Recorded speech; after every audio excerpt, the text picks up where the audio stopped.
day to each and everyone. I am Evanil B. Pawai, and today I'll talk about some challenges in communicating with people from different cultures. Our topic for today is the challenges of intercultural communication. Let us read the description first. It has become a widespread notion that speakers' use of different languages result in intercultural miscommunication. It is because people from different countries and cultures do not share the same thought patterns.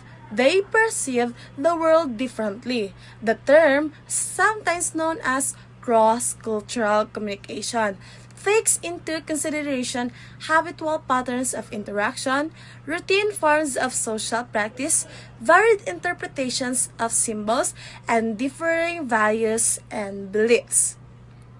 So, many people assume that speaking different languages automatically leads to misunderstandings between cultures. While language differences certainly play a part, the reality is more complex. The main reason for intercultural miscommunication is that people from different countries and cultures do not share the same ways of thinking. They see the world from different perspectives. This is why the field of study is sometimes called cross-cultural communication. The cross-cultural communication, it is about more than just word. It is considered, first we have the habits of interaction. How people typically interact with each other. We have the direct versus indirect communication. The formality levels. Direct versus indirect communications is example in some cultures, the Western cultures. People communicate directly, stating their needs and opinions clearly. In the other cultures like East Asian cultures, indirect communication is preferred with subtitle hints and non-verbal cues used to convey a meaning. A direct refusal might be considered rude in a culture that values indirectness. For example, saying no, I don't want to go, directly might acceptable in the US, but a more indirect response like I'll have to check my schedule might be preferred in Japan to avoid direct confrontation. We have also the social practices. Social practices, common routines, and behaviors within a cultures like greetings, gift givings, custom. Greetings, the way people greet each other, varies widely. A handshake is common in many Western cultures, but a bow is customary in Japan, and a kiss on the cheek might be the norm in some parts of Europe. Not knowing the appropriate greeting can be awkward or even offensive. We have also the symbol interpretation. How different cultures understand and use symbols, examples, gestures, colors, or images. We have the example here, the gestures. A thumbs up gestures signifies approval in many Western countries, but it is considered offensive in some Middle Eastern and African cultures. Similarly, the okay hand gesture, it is a positive in the West, but it is considered vulgar in some other parts of the world. Next, we have the values and beliefs. This is the underlying principles and morals that guide a culture's behavior and worldview. Example, the concepts of time, personal space, hierarchy. We have here the concept of time. Some cultures are highly time conscious, scheduling events precisely and adhering strictly to deadlines. Other cultures are more flexible, prioritizing relationships and other for interruptions. Showing up late for a meeting might be acceptable in one culture but highly disrespectful in another. So that's intercultural miscommunication isn't about the language barriers. It is about the deeper cultural differences that shape how people communicate and understand the world around them. Understanding these differences is crucial for effective communication across cultures. Next, let's read the next paragraph. Indeed, the lack of shared knowledge and beliefs and cultural diversity make it more complicated to arrive at the correct inference or interpretation of meanings. However, it can also be argued that English is now a global lingua franca. In fact, with the Asian integration, English has been declared the official or working language of ASEAN. So, with just one language to be spoken or used by many countries, including the 10 member countries of the ASEAN, what else can go wrong? So this means the lack of shared knowledge, differing beliefs, and cultural diversity makes understanding each other across cultural challenging. It's difficult to interpret meaning correctly when people have different background and experiences. However, English has become a global lingua franca, a common language used internationally. This is particularly evident in the Association of Southeast Asian Nations or ASEAN, where English is the official or working language. Having one common language for communicating among the 10 ASEAN member countries seems like it should solve communications problem. But the question remains, what problem can still occur? Even with a shared language, cultural differences persist. This can lead to misinterpretations and misunderstandings even if everyone is speaking English. For example, different communication styles. Some cultures are direct and explicit, while others are indirect and implicit. A direct request in English might be considered rude in culture that prefers subtitle suggestions. We have also example varying interpretations. The same English words can have different connotations or implications depending on culture, context, humor, idioms, and even simple phrases can be easily misinterpreted. We have also the nonverbal communication. Body language, tone of voice, and personal space vary across cultures. These nonverbal cues can easily lead to misunderstandings, even when the spoken words are English.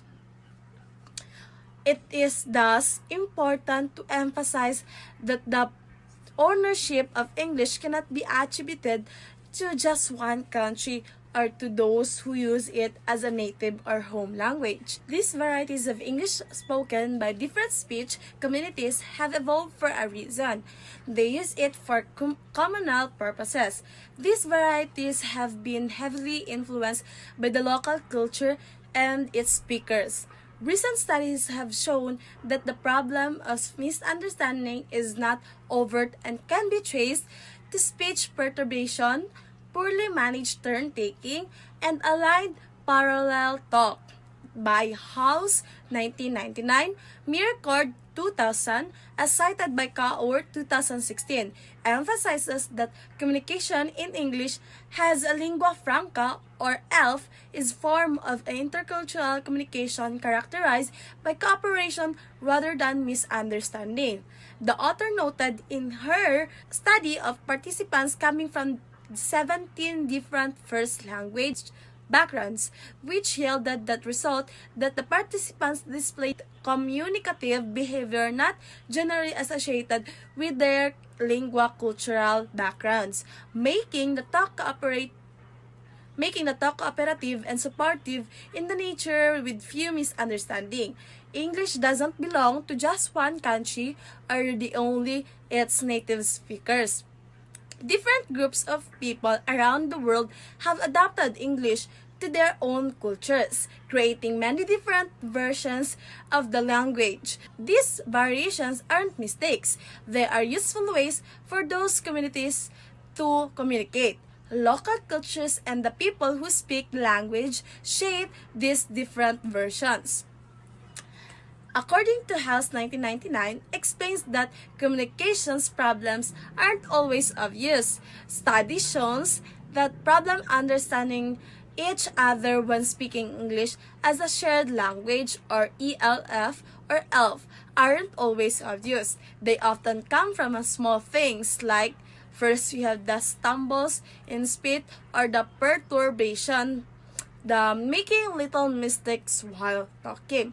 We have next the taking turns poorly, not knowing when to speak and listen properly in a conversation. Next, we have also talking at the same time or parallel talk. Multiple people speaking without coordinations. That's the study of Haas 1999. Another study of Mayer Cord 2000 mentioned in Kaur 2016 found that when people from many different backgrounds use English together, they often cooperate and try to understand each other rather than having many misunderstandings. This study showed that people adapt how they speak to work together. However, this research also shows that communication in ELF or ELF is often cooperative.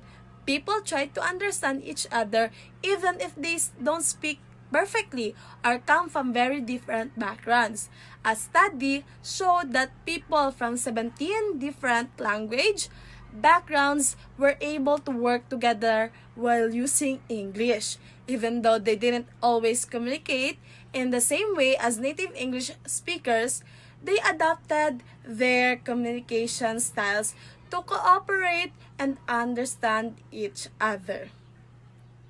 Next, let's read the next paragraph or next text. Note that misunderstanding in intercultural communication may not always be caused by verbal utterances.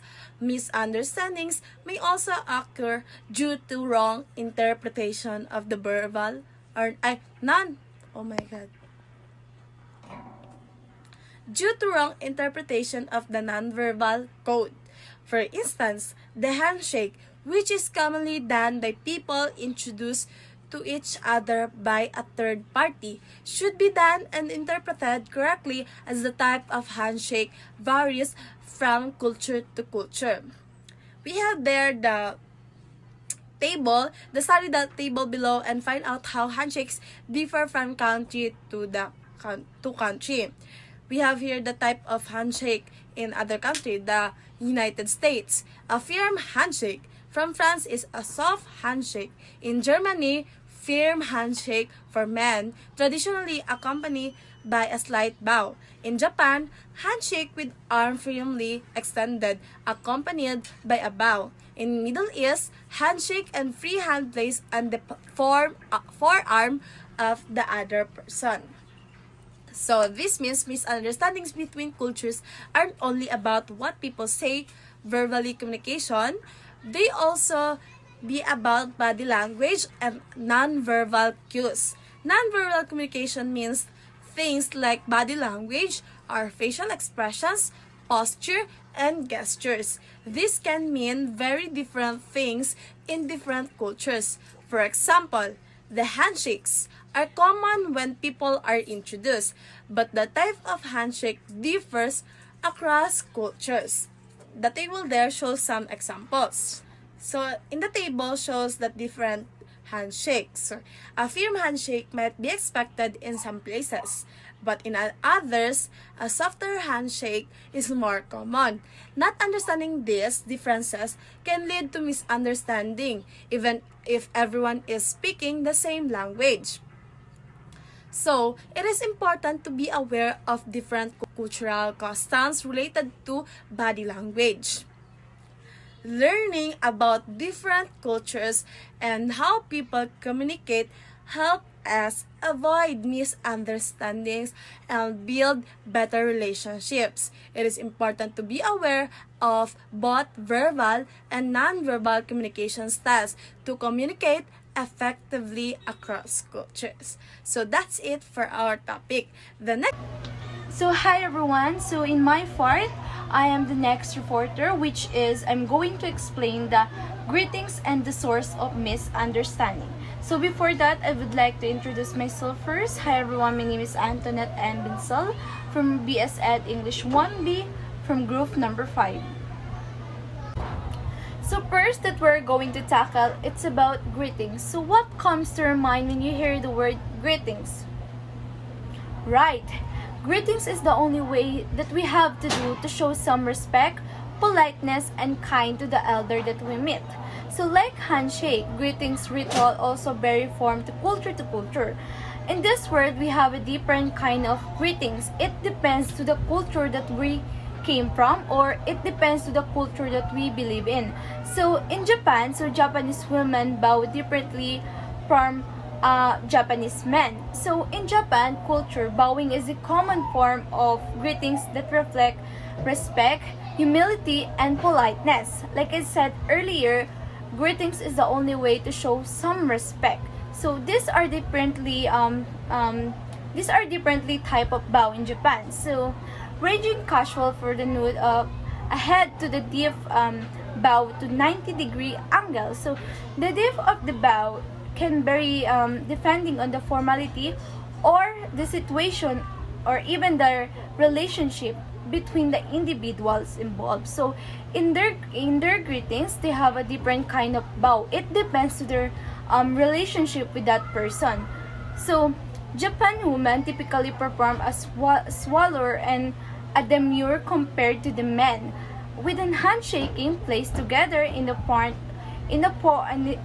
of the body and the side. So in other hand naman, in German greetings naman, German culture, a handshake is a common form of greetings. So like I said, the greetings have a different kind of way that they are doing. So in Japan, they doing the bow. So in German naman, they are doing the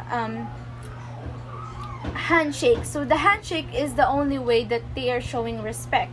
So handshake is the common form of greetings that signifies trust, equality, and sincerity. When Germans greet each other, they often offer a form of handshake while maintaining directly eye contact. So handshake in German are typically brief but the solid expressing professionalism and the friendliness. So in German, they are doing the handshake while doing the eye contact. So it is their way to show respect, sincerity, equality, and also it is the only way to express their professionalism and their friendliness. So the German bow. So the German bow, which is termed as a dinner, so means a bow to an in recognitions of authority. Those when a person bow, hell she is actually sending a message at your service. So in Germany, when you are performing a bow, you are sending a message to at your service to the high authority of the Germany. So in German culture, the bow known as the dinner carries a specific meaning of showing respect and acknowledgement of authority. Like I said earlier, when you are doing the bow in Germany, you are showing respect to the high authority and acknowledgement. So when a person perform a bow in Germany, it's significance a gesture of being someone served and recognizing their higher status or authority. So the act of bowing in this context convey a message or a differences, politeness, and willingness to serve or assist the person being bowed to. So it reflects to the understanding of social hierarchy and etiquette in German society. So where showing respect toward authority figures are considered an important interaction and relationship. So now we know that the greetings has different kind of way and different kind of meaning. It depends to the culture where we believe in or to the country where we are born. So in Philippines, we Filipino, we are doing the mano po to show some respect to the elder or to the family that we meet. So next topic that we are going to tackle is about the source of misunderstanding.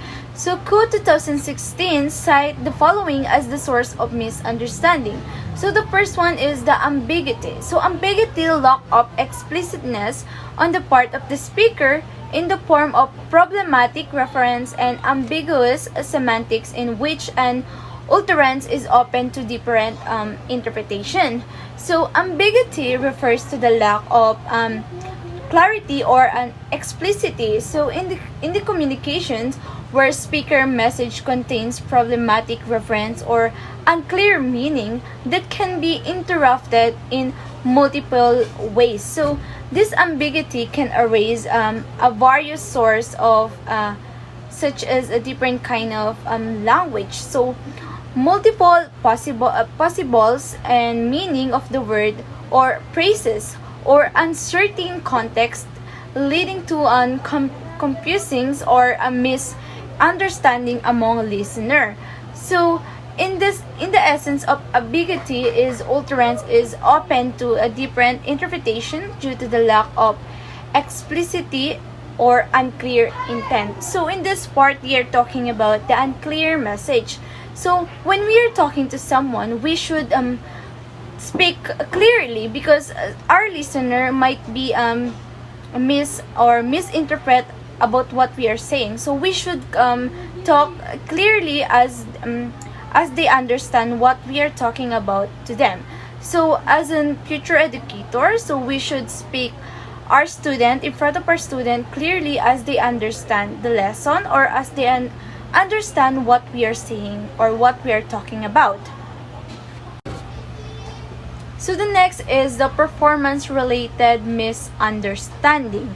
So slip of the tongue and mishearing, which may be due to utterance spoken and quickly and unclear. So in this part, the tongue might be the cause of mishearing of our listener. So when we are talking about, we need to make sure that our tongue or that our word that we're talking about is clear. So performance related misunderstanding occur when communication breakdown happen due to slip of the tongue. So mispronunciation and mishearing, these are the error can be result of speaking too quickly and unclear. So in such cases, speaker performance in delivering the message may impact the listener understanding. So as a speaker, you should speak clearly because the listener are listening to you. So there are a lot of consequences if you are pronouncing the word incorrectly or if you have a lot of error by pronouncing that word.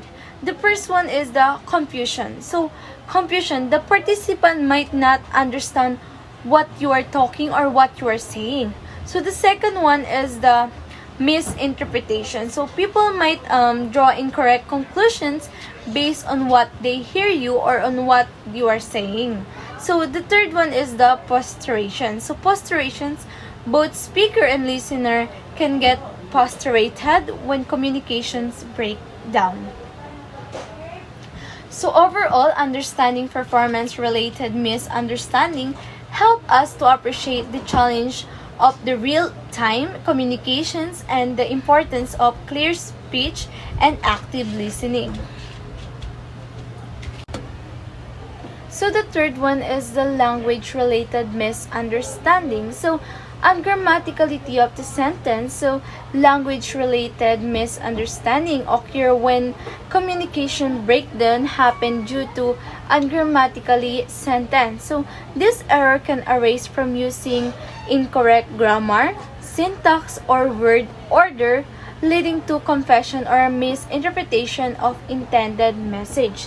So when you are the speaker, you should speak grammatically correct or grammatically clear, because when you are speaking the ungrammatically incorrect or when you're pronouncing the word ungrammatically correct, the message that you want to deliver might be affect and also the comprehension of the listener. So in such cases, the lack of grammatically correctness in the sentence structure can hinder the listener comprehension, like I said earlier. So as it might disorder of the origin meaning of communication. So when we are talking or when we are speaking ungrammatically incorrect, the message that we want to deliver or the message that we want to say to the listener might be affect, especially the comprehension of the listener, because they are listening to us. So we should speak clearly and grammatically correct, especially as future educator that taking this course, BS Ed English So we should speak clearly and grammatically correct. So gaps in the world knowledge, gaps in the content rather than language. So gaps in the world knowledge refers to the area where individual or group lack of information or understanding about the various aspect, culture, and global events. So when these gaps are described as the gaps in content rather than language, it means that the missing knowledge is not about the ability to understand or to speak a language, but about the substance or subject that matter itself. So essentially, it's about lacking fact, concept, or insight, regardless whether the language and uses to convey them is understood. So specifically, gaps in world knowledge, it refers to the disparities information and understanding that existing within the content itself rather than being influenced by a language barrier. So basically the gaps, it's talk about the different kind of knowledge and topic that we are talking about. So if you are the speaker, you should speak the topic correctly and the information must be fact. So basically the gaps in world knowledge, it's related to the content in crucial if enhancing the knowledge of the listener. So sharing and improving education's outcomes. So recognizing and addressing these gaps in world knowledge related to the content is crucial for enhancing knowledge, sharing, and improving the educational outcome. So by working towards close these gaps, we can ensure that the information more exclusive, accurate, and accessible to everyone regardless to their background or location. If you are the speaker, you should make sure that the topic that you are talking about is accurate and accessible to everyone. So in that way, the listener might be get more information from your topic and more knowledge. So lastly, we have the local context. So local context turns and turns within sequence produced by the participants themselves. So and the orientations of the participants as well as their refer moves and the follow the display understanding. So basically in this part they are talking about the response of the participants. So local context in communication refers to the immediate environment, so interaction between participants in a conversations. So it includes how speaker take turns, how those turns are sequenced, and how those participants orient themselves to discuss. So focusing on specific topic or adjusting their responses. So additionally, it involves repair move, which are corrections or clarifications made within misunderstanding is identified, ensuring the both parties display mutual understanding during the conversation. So essentially, local context shape how meaning is constructed and adjust in real time and interaction. So basically, the local context, it's talk about the dynamic environment in a conversation. So basically, it's all about understanding the flow of conversations and the participants' role within the flow. In essence, the local context, it's about understanding the dynamic interplay between turns, sequence, and also the orientation and repair move ultimately shape the meaning of conversation. So basically, the local context, it's talk about the relationship between the speaker and the listener. So as a speaker, or if you are a speaker, you should always ask for clarification to your listener to be more to have more adjustment in your topic or to have more good communication with them. So that's all for my topic. I hope you learned something from greetings and the source of misinterpretation. So Overall, the greetings, we have a many way to show respect, politeness, and kindness to one another. It depends the culture where we came from or the country where we are born. So in source of misinterpretation naman, we learned that we have a many way of misinterpretation on how we pronounce the word, how we deliver the message, or how we communicate with one another. So it is important to speak clearly and also to speak politeness to one another. A pleasant day to each and everyone. I am Julian Dun Magnaye, DS at English 1B from Group 5.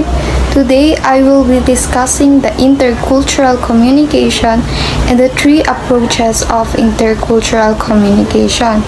So, what is intercultural communication? Intercultural communication is a complex and fascinating field that explores how individuals from different cultural backgrounds communicate with others. To understand this dynamic process, scholars have developed various approaches to studying intercultural communication, each offering unique insights and perspectives. In essence, understanding intercultural communication is not just about avoiding misunderstandings. It's about fostering deeper connections, building bridges, and creating a more exclusive and equitable world. This response will delve into three prominent approaches, which is the social science of functionalist, interpretative, and critical. So for the first one, we have social science functionalist approach.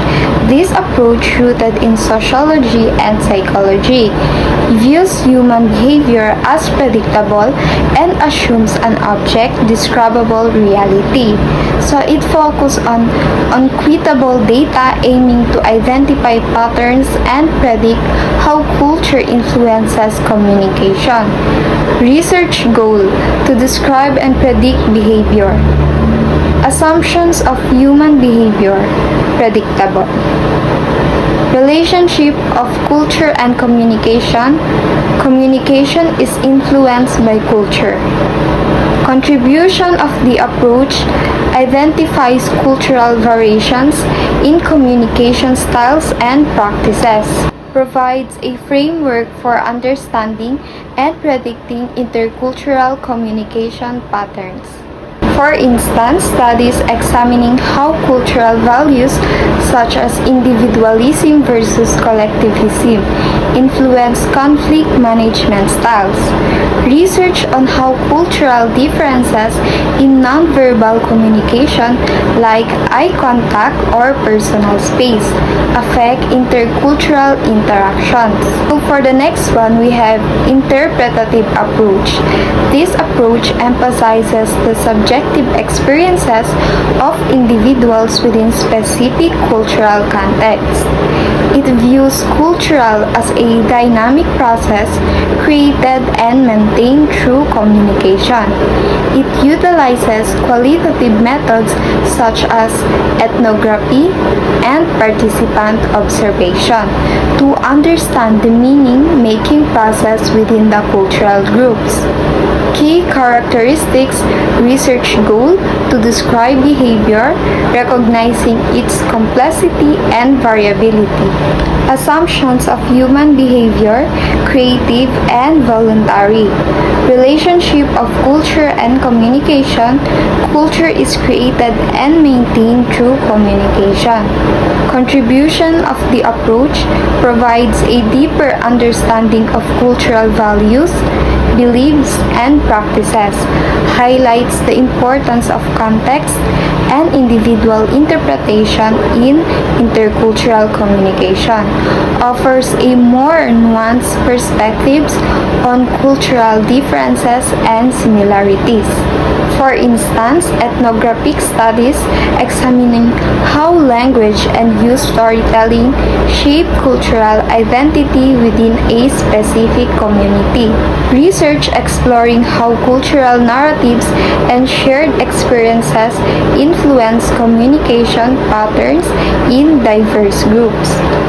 Critical approach. This approach examines power dynamics and social inequalities or intercultural communication. It recognizes the influence of historical, economic, and political factors on cultural interactions and seeks to challenge dominant ideologies and promote social justice. It draws on various disciplines including critical race theory, postcolonialism, and feminist studies. Key characteristics research goal to analyze and challenge power relationships and inequalities in intercultural communication. Assumptions of human behavior, changeable and influenced by social forces. Relationship of cultural and communication.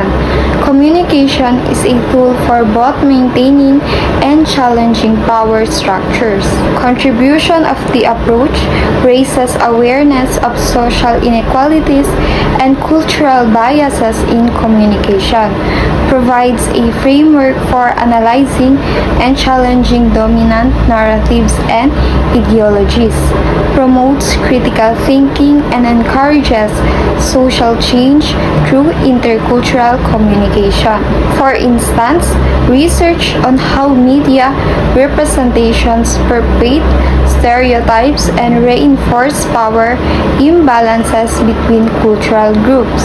Studies examining how language use and communication practices can be used to challenge oppression and promote social justice. In conclusion, each of these approaches offers valuable insights into complexities of intercultural communication. The social science approach provides a framework for understanding cultural differences and predicting communication patterns. The interpretative approach emphasizes the subjective experiences of individuals and the role of communication in shaping culture. So that's all for the intercultural communication. I hope you gain some knowledge about this topic. Thank you for watching. Hi, I am Rhea May S. Morales, and now I will explain to you about writing an explanation essay.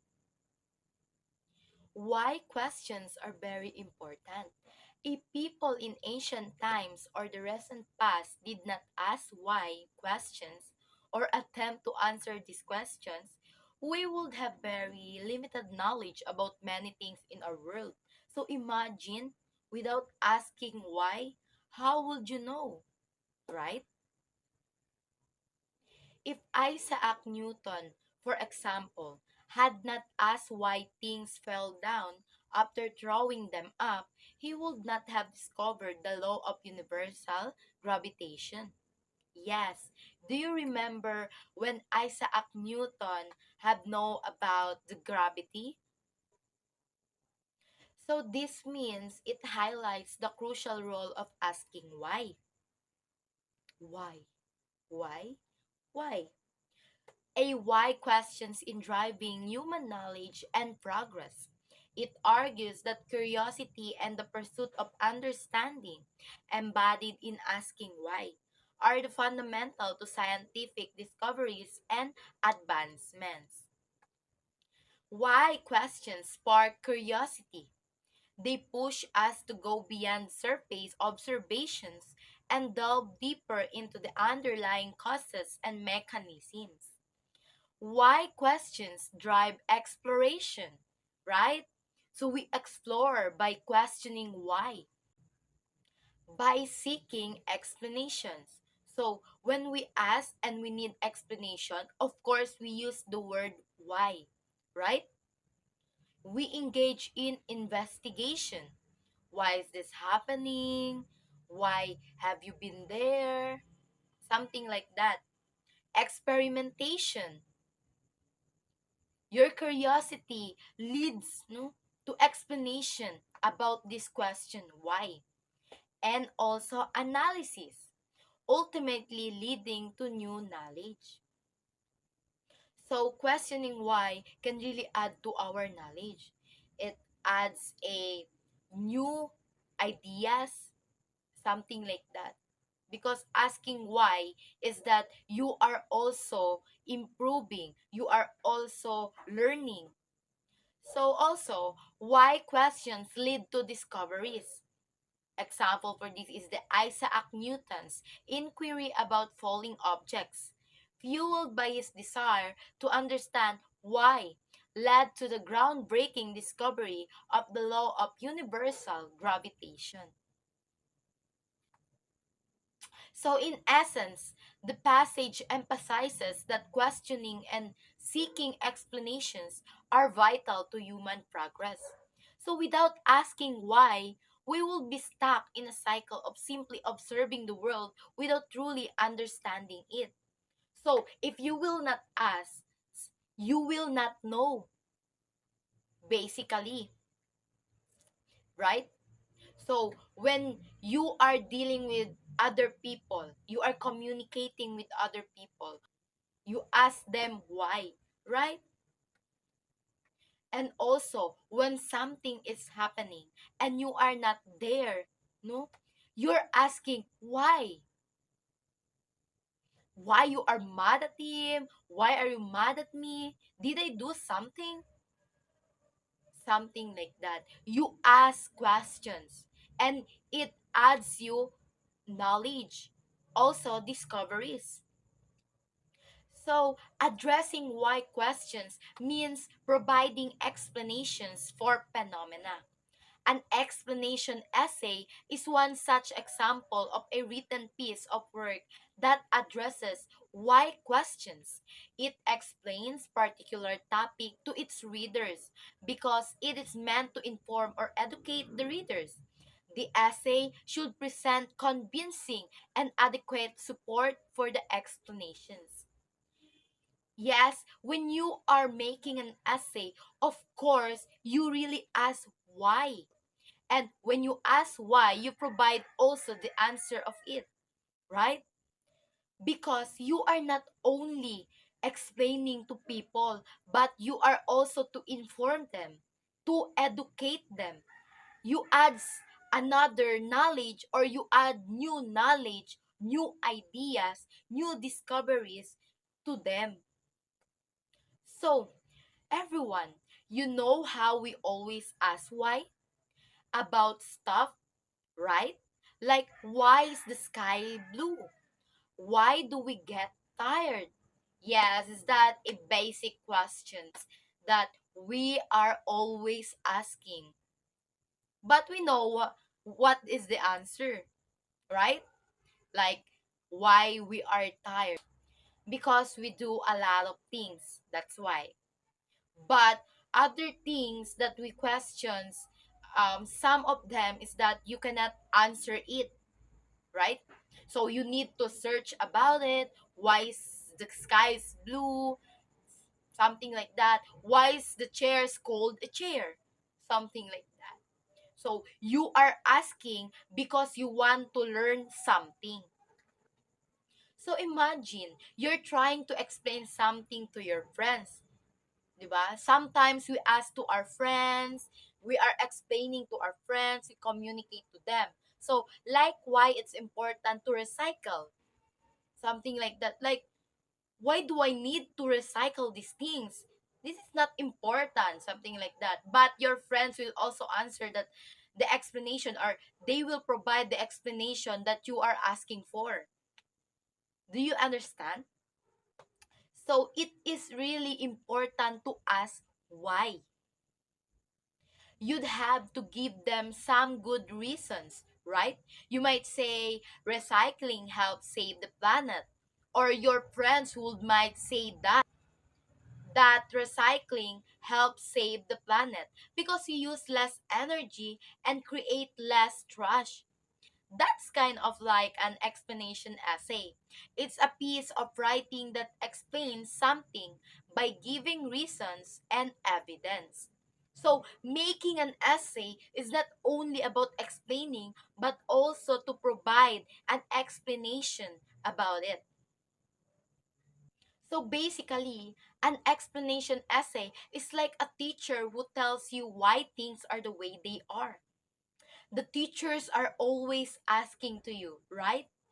Because the teachers want you to learn more. And when the teacher asking you, basically, you are thinking what is the answer of it, right? Or you just search to the Google of what your teacher asked to you. And also, it's like a detective who digs deep to find the reasons behind something. And just like a good teacher or a good detective, a good explanation essay needs to have strong evidence to support its explanations. So it needs to be convincing, di ba? So it needs to be convincing. Like, okay, I get it now.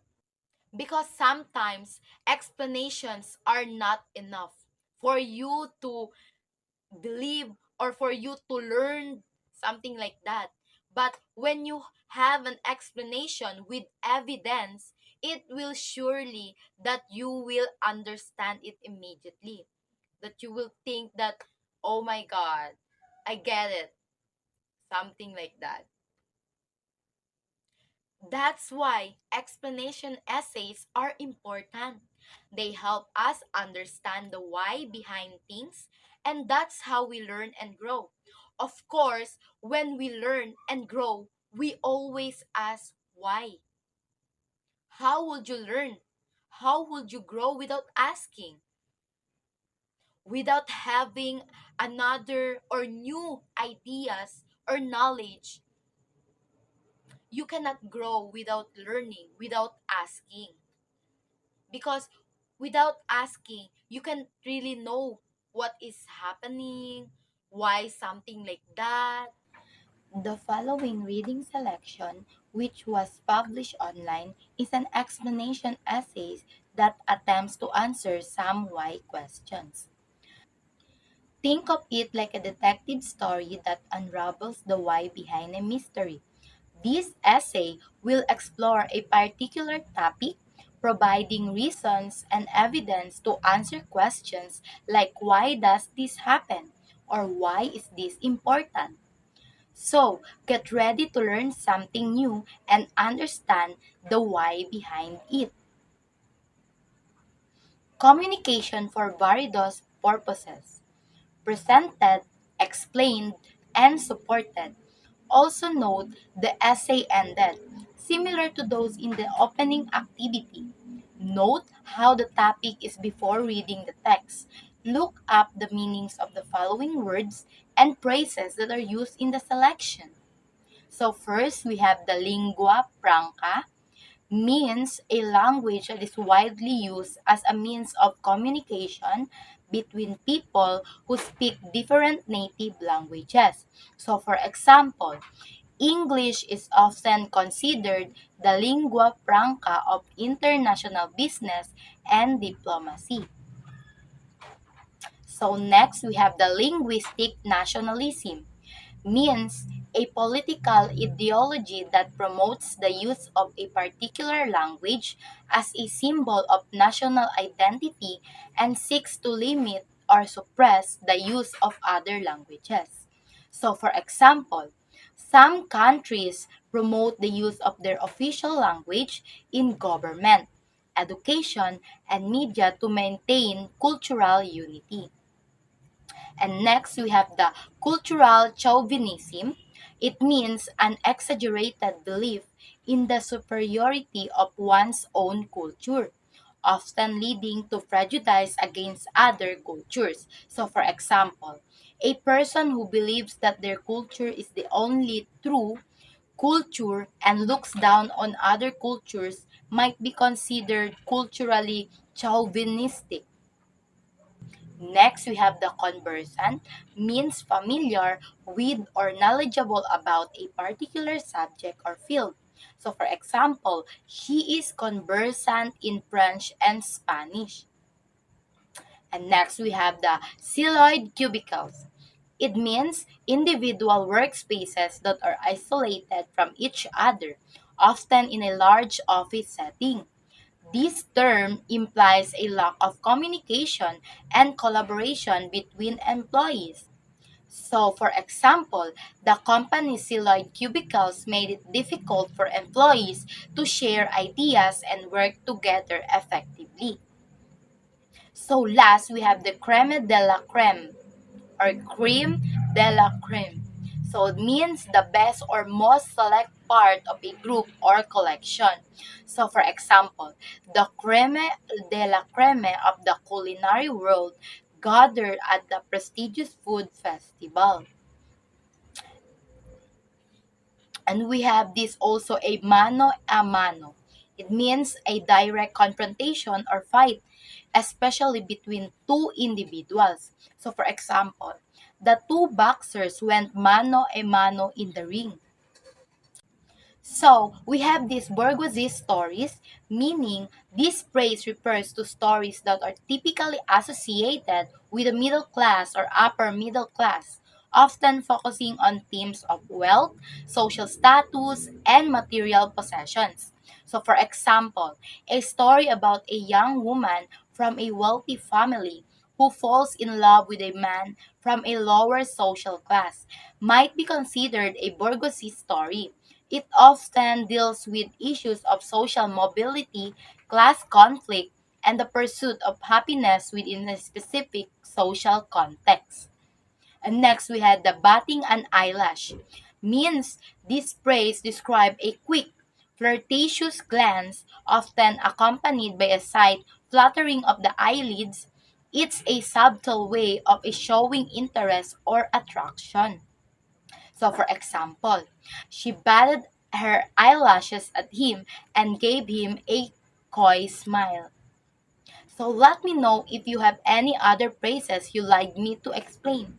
So, next, we will tackle A Mansion of Many Languages by Danton Remoto, 2017.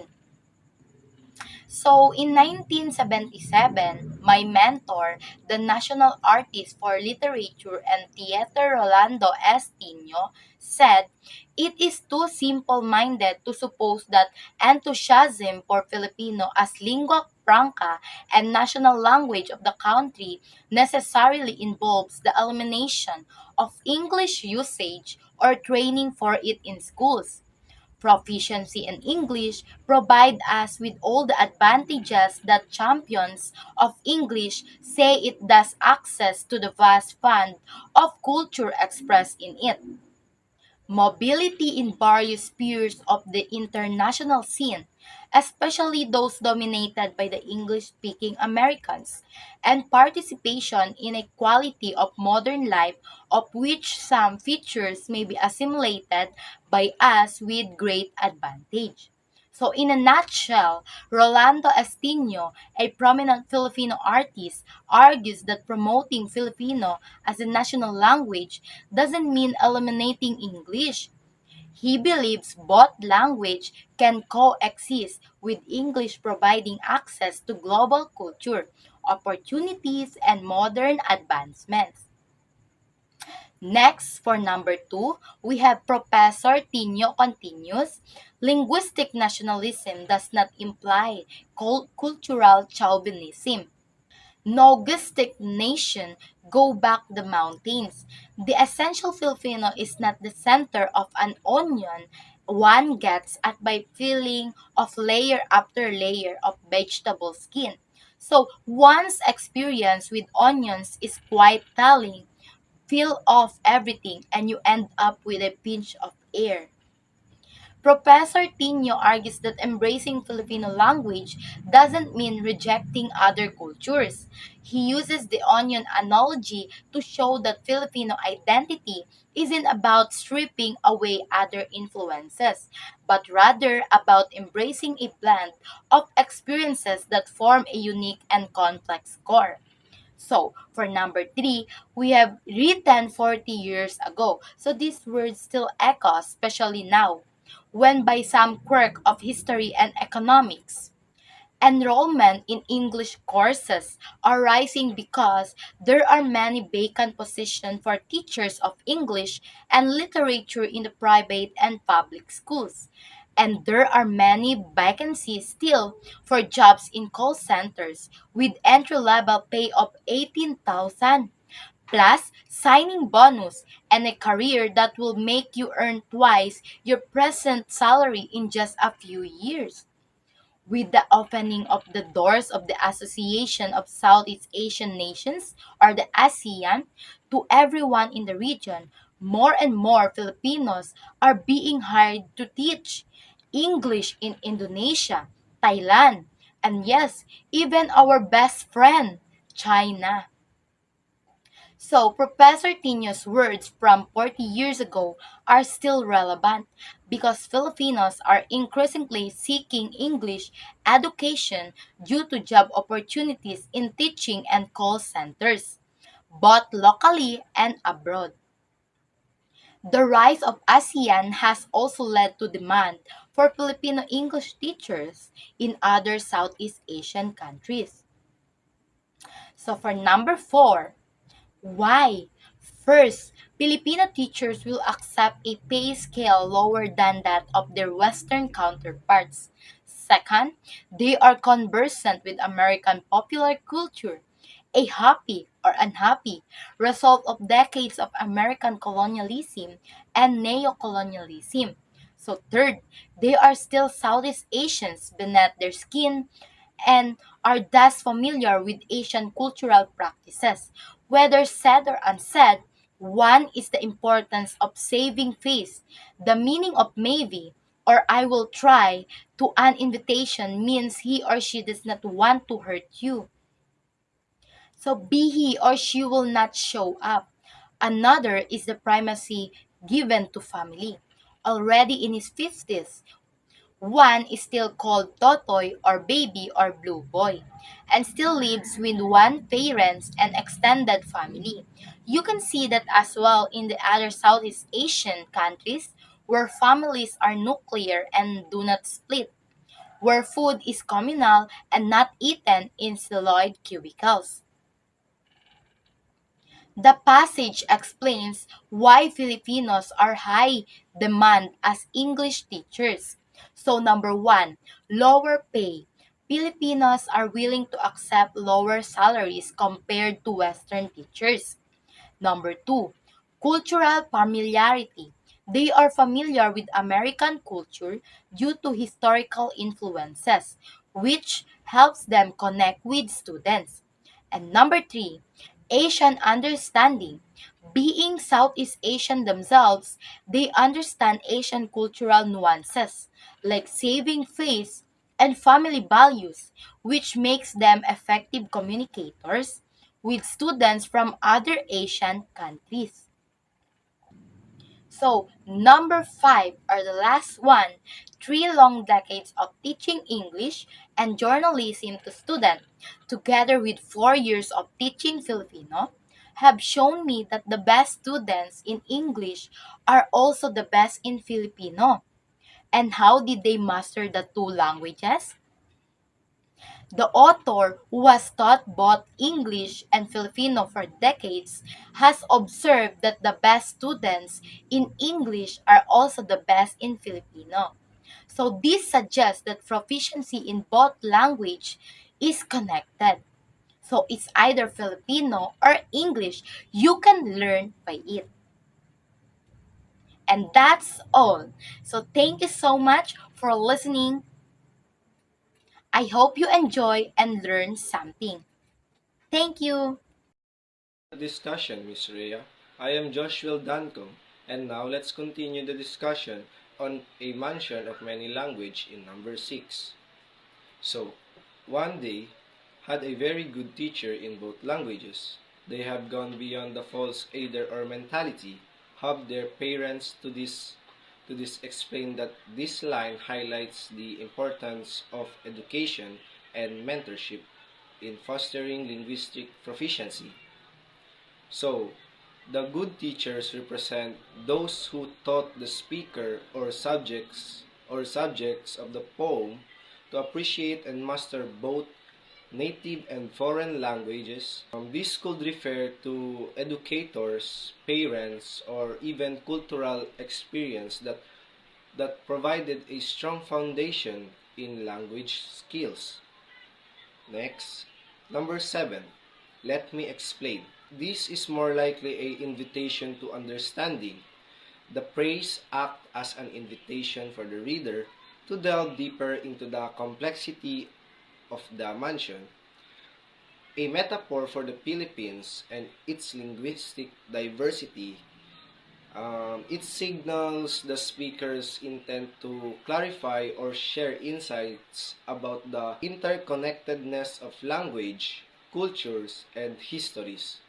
Next is number 8. So, my best students in English and Filipino were taught by the creme de la creme, many of them teaching in the private schools in Metro Manila and regions.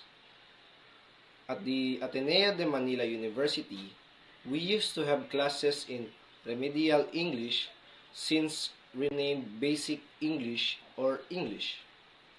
So this is the 6 units of non-credit subject. These were intelligent students from the public school and the province.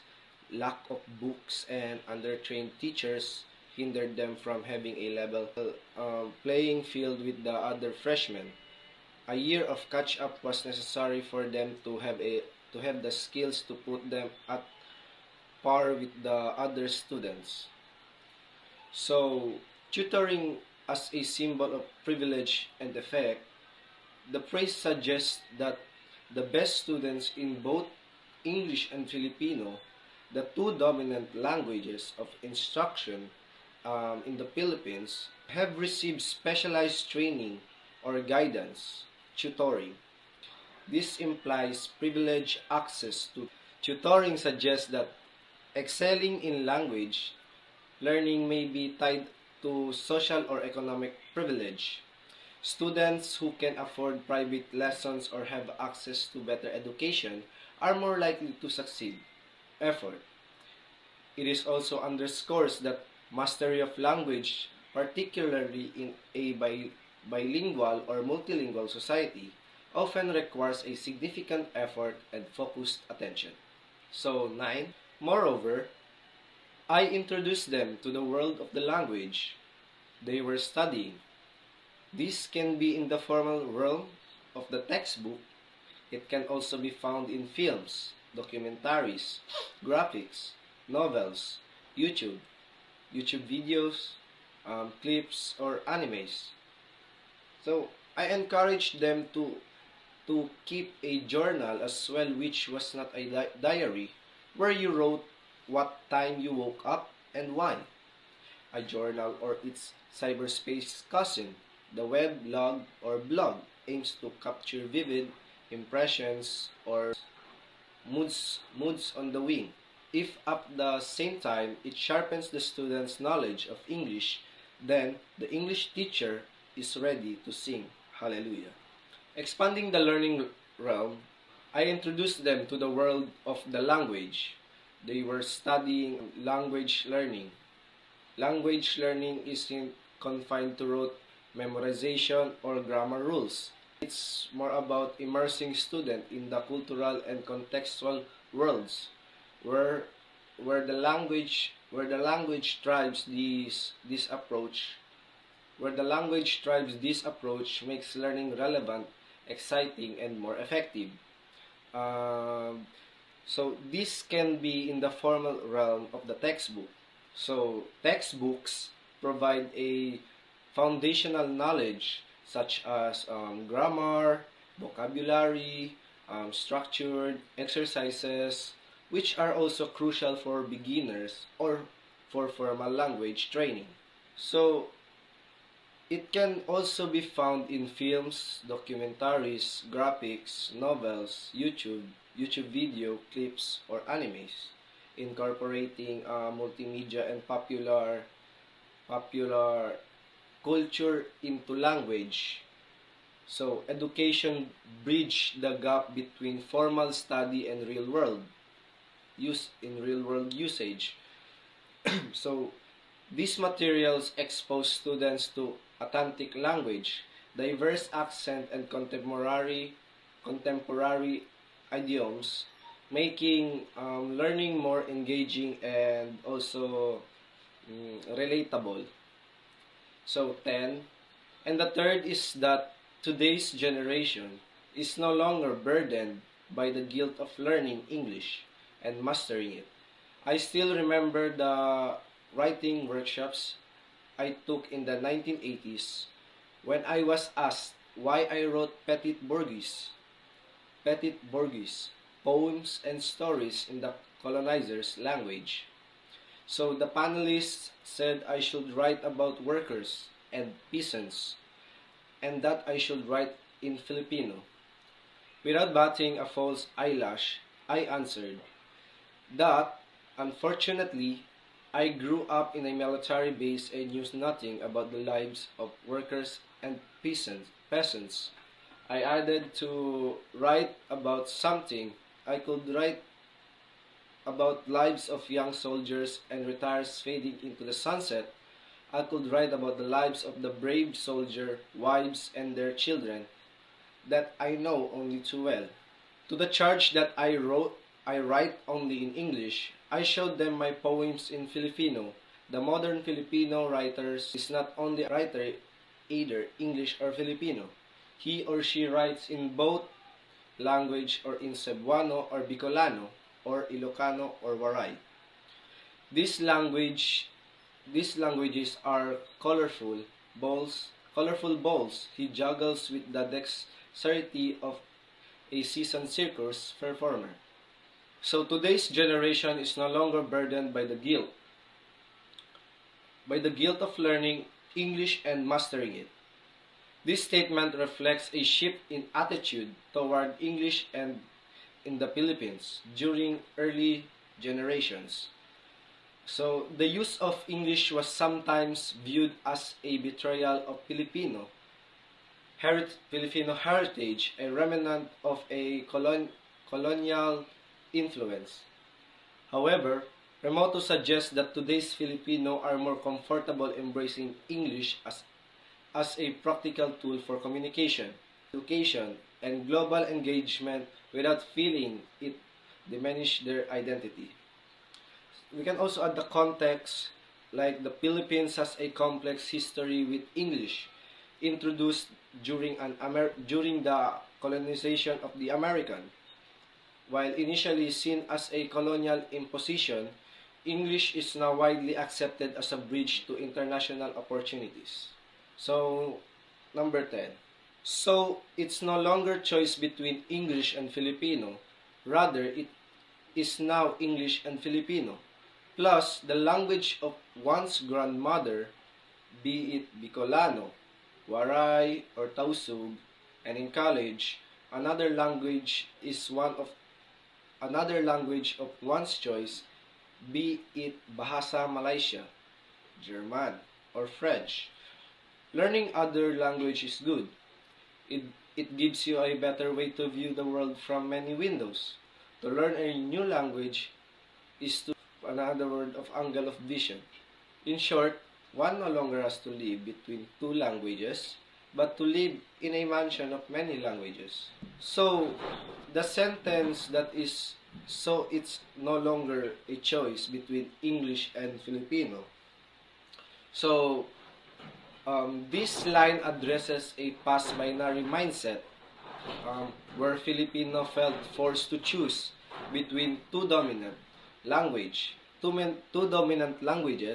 English as a symbol of colonial history and global opportunities, and second is the Filipino, the national language representing the identity and unity.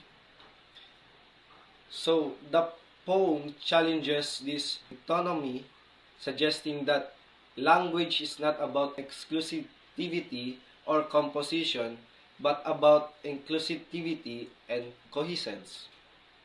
So number 12, so to end in a full circle, we must return to the professor, Tino, who said, Only the mastery of a first language enables one to master a second and a third.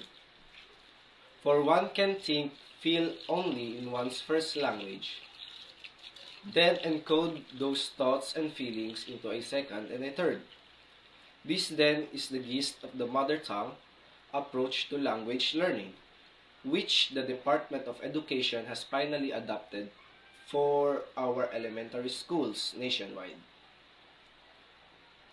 To end in the full circle, we must return to Professor Tinio, who said this phrase signals the importance of revisiting an early point or concept in the poem, creating a sense of closure or resolution.